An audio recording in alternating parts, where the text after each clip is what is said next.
Kasamahan natin sa Nakmar Boys. Pinaalign yung buto ng kamay niya para makapagtrabaho ulit. Basic lang naman daw. Hindi daw masakit. So dito mga boss, yung sasakyan naman ni Mr. Adjust yung balik-balian natin. Basic lang naman yung gagawin natin dito mga boss. Palit lang tayo ng buong turbo kasi maingay na daw.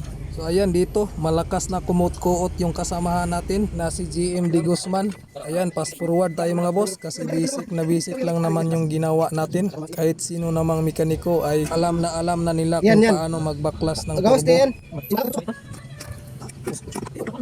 So ayan mga boss, nabaklas na natin yung buong turbo niya. At syempre meron tayong ipapalit dyan. Surplus lang naman yung ipapalit natin dyan mga boss. Syempre supplied by Nakmar Auto Parts and General Merchandise yung parts natin. Sige, ipaslak na mga Nakmar boys. Yan dito, tapos na natin maikabit yung buong turbo niya mga boss. Kaya pinaandar natin. So ayan, goods na. So paano ba yan mga boss? Tapos na yung trabaho natin.